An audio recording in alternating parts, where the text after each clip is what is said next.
بسم اللہ الرحمن الرحیم۔ بسم اللہ الرحمن الرحیم۔ آج کی کلاس میں ہم باب افتعال اور اس کے بعد باب استفعال ان دو ابواب کی خاصیات پڑھیں گے۔ اس سے پہلے دیگر ابواب کی خاصیات ہم پڑھ چکے ہیں۔ سب سے پہلے آ رہا ہے باب افتعال۔ اس کی 6 خصوصیات ہیں، ان میں سے پہلے نمبر پہ ہے اتخاذ۔ اتخاذ کا معنی ہے بنانا، پکڑ لینا، اور اس کی یہاں پہ 4 صورتیں ہیں جو باب تفاعل میں گزر چکی ہیں۔ جیسے پہلے نمبر پہ ہے احتجارہ، سوراخ بنایا۔ ماخذ جحرن ہے، بضم جیم، یعنی جیم کے اوپر ضمہ آئے گا۔ اور احتجارہ حجرہ بنایا، ماخذ حجرہ ضمہ کے ساتھ ہے، ہائے ہوتی ہے، یہ ماخذ بنانے کی مثال ہے۔ اور دوسرا اجتنابا، یہ ماخذ پکڑنے کی مثال ہے، یعنی ایک جانب پکڑی، ایک طرف ہو گیا۔ اغتاظ الشاة، بکری کو غذا بنایا، یہ کسی چیز کو ماخذ بنانے کی مثال ہے۔ اعتضدہ، اس کو بغل میں پکڑا، یہ کسی کو ماخذ میں لینے کی مثال ہے۔ ماخذ یعنی عضد بغل کے مفہوم میں ہے، تو اس ماخذ میں لے لیا اس چیز کو۔ دوسری خاصیت اس باب کی تصرف ہے، یعنی فعل حاصل کرنے میں کوشش کرنا، جیسے اکتسبہ کسب، کمائی میں کوشش کی۔ تیسری ہے تخییر، یعنی فاعل کا اپنے لیے کوشش کرنا، جیسے اکتال الشعیرہ، اپنے لیے جو ناپے۔ ماخذ کیلن ہے، یعنی اپنے لیے کوشش کی ہے۔ نمبر 4 ہے متابعت فعالہ، یعنی فعالہ کے بعد آئے گا، جیسے غممتہ فاغتم۔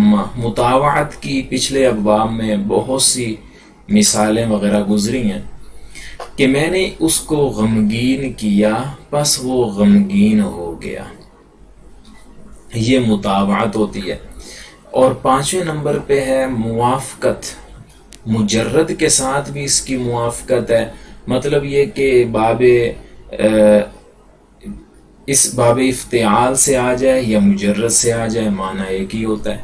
افعالہ یعنی باب افعال سے لفظ آ جائے یا اس سے آ جائے، معنی ایک ہی ہوتا ہے۔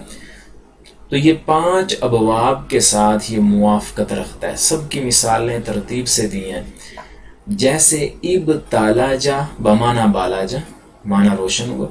موافقت افعالہ جیسے احتجازہ، یہ احجازہ کے معنی میں، دونوں کا معنی ملک حجاز میں داخل ہوا۔ تیسرا باب موافقت تفاعل، جیسے ارتدا بمانا تردہ، چادر اوڑھ لی۔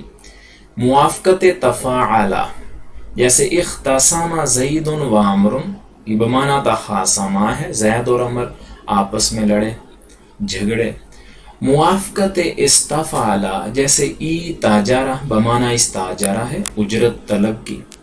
اور ابتدا یعنی ایک باب مجرد سے آ ہی نہیں رہا، ابتداءً ہی اسے باب استفعال، اس سے باب افتعال سے لے کے آ رہے ہیں، جیسے استعلامہ، پتھر کو بوسہ دیا۔ ماخذ سالیمہ بکسر لام ہے، بمانا سنگ یعنی پتھر۔ باب استفعال کی 10 خاصیات ہیں۔ نمبر 1 طلب، یعنی ماخذ کا طلب کرنا، جیسے استطعمتہ، میں نے اس سے کھانا طلب کیا۔ یہ والی جو خاصیت ہے باب استفعال کی، یہ سب سے زیادہ پائی جاتی ہے۔ لیاقت یعنی کسی شے کا ماخذ کے لائق ہو جانا، جیسے استرکا صوب، استرکا پیوند لگانا، تو کپڑا پیوند کے لائق ہو گیا، یعنی اس پیوند جو ماخذ تھا اس کے لائق ہو گیا وہ۔ وجدان، وجدان ہوتا ہے کہ بندہ اپنی جو اندر محسوس کر رہا ہے، جیسے استکرمتہ، میں نے اس کو کریم پایا، اپنے دل کی بات جو بتا رہا ہے۔ حسبان ہے گمان کرنا، یعنی کسی چیز کو ماخذ کے ساتھ موصوف خیال کرنا، ماخذ کے ساتھ کسی چیز کو موصوف، یعنی اس چیز کے اندر وہ ماخذ پایا جا رہا ہے۔ جیسے استحسنتہ، میں نے اس کو نیک گمان کیا، بمانا ماخذ ہے حسن، یعنی اس کے اندر میں نے وہ نیکی گمان کی۔ تحول، یعنی کسی چیز کا عین ماخذ یا مثل ماخذ ہو جانا، یہ دو قسموں پہ ہے۔ کبھی صورتاً ہوتا ہے، جیسے استحجرت طین، گارا پتھر ہو گیا، یعنی گارے کی شکل و صورت پتھر بن گئی، یا مثل پتھر کے ہو گیا، یوں ترجمہ کریں گے۔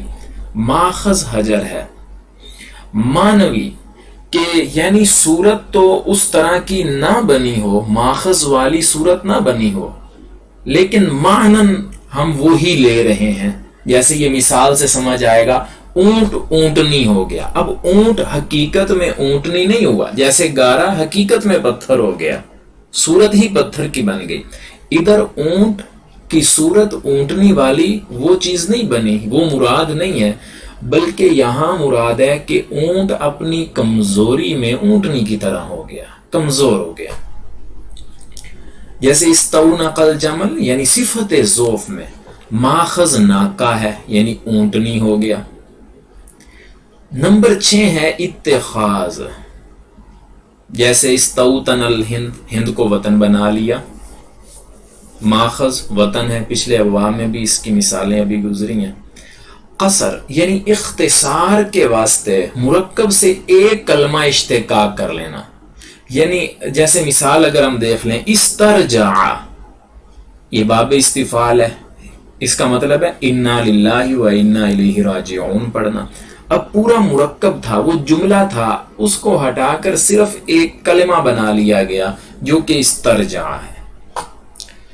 افعال کی مطاوعت میں آتا ہے، جیسے اقمتہ فاستقام، میں نے اس کو قائم کیا پس وہ قائم ہو گیا۔ 4 ابواب کے ساتھ اس کی موافقت ہے، ہم معنی آتے ہیں مجرد کے ساتھ، افعال کے ساتھ، تفعل اور افتعال، جیسے استقر اور قر بمعنی ٹھہر گیا۔ استجابہ اور اجابہ یہ افعال کے ساتھ ہے، جواب دیا، قبول کیا، ایک ہی مفہوم ہے، دونوں کا معنی ایک ہی ہے۔ استکبر و تکبر، غرور کیا۔ استعصم اور اعتصم ایک ہی معنی ہے، اس نے چنگل مارا۔